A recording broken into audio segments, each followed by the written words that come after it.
WHP Moses Kodakabana Chere wa Mutsiba Mutu and Rabbi Bone some teachers on Abam Divano no Mutu Youth in Church Nam Sobrandi Buo Ndichko de Rekare Body Dubios Kedona 012-799-257 Bangusema kubwana bachikosha murenje kaipile rarich kwamba kalo kana kafungole rarich kwamba ngakalo lauri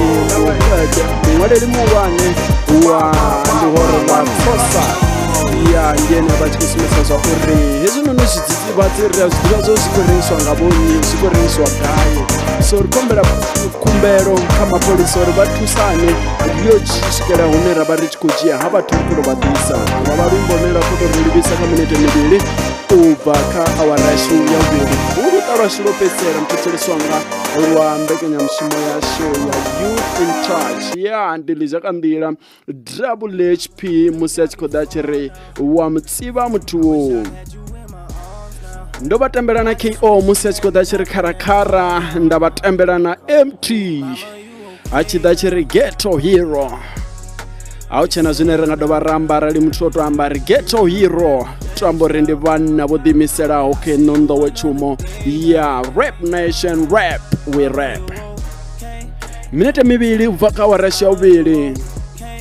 ndo ambazo rinena bone ridotoma ralavelesana zwezwo rikoitea shangoni la Zimbabwe rikolavelesa zwa uri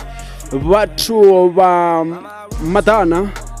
vapupane pala Zimbabwe kana vadzulapo vala Zimbabwe vopesela vachikoya zitaratani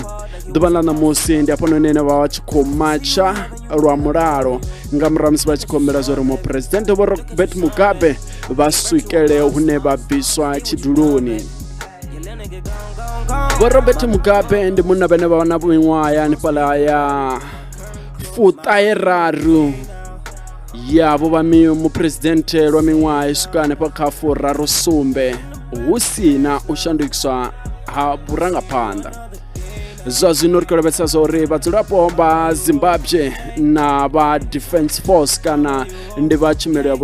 va chisole chinoni cha Zimbabwe ndi vene vo dzhia ndango ya muvhuso ubva tshevhege ya thoma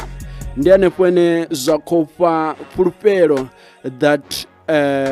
Bo Mugabe bangapesela kudiwana hulutalwa bolofisela hulunoni sam president wa shango la Zimbabwe rikolebesa uri vadzulapo va shango la Zimbabwe ndi anepo vapesela vachikoya nepala doroboni khulwane ya Harare vachikupupisa dziflaga dza shango nelo vachikochina vachikuimba vachikugwa uri Bo Mugabe vasukele hune va biswa chiduloni Teteliswa ngaba vana zvine vangatamushira murenje kambe kemishimesi ya Youth in Touch uneraro levelesa zwinji challenge dzine vaswa vasho baba kutangana nadzo kha murapo wa zwino tiri nomboro dza lutingo ndi 012-799-257 vakuti vana muchovola ndi vuwo ikhodirema nga lumwe mbevana mulindo washo wabe wadara Swangwa zori to biar chilavelesa stukutuku haringa to jena kha zwihuluhulu mara to vha khou vhatsa zori to vha na musi kha siala bola ya milenje zwi ḓo vha zwi tshi khou tshimbilisa hani to vha khou fha picture fhedzi hafha noni muthetsheliswa nga zori ndi tshifhio dzine dzi ḓo dzi khou ṱangana kha mutatsano wa Telkom Knockout ndi tshenaye Dream Team a tshi khou ḓa na luimbo a tshi ri tsekeleke ato vya pitsekeleke vone vachidilavelesa va kudilavelesa va muthu ane vana muvili muvili muhulu oyo va nga sive va pitsekeleke va xi to dingela sanne ndi vuwo tshiri ai azwi itei va to va na muvili une va chichimbilana vone va to dipha tshiri ya ndi Dream Team a tshi khou ḓa tshi ri tsekeleke ndi ḓo dovha nda vha tambela nene Drake a tshi ri Know Yourself Rimbo koloni mthetsheliswa nga ndi tshi khou tenda zori vha ḓo ḓiphina zwinzhi Dream Team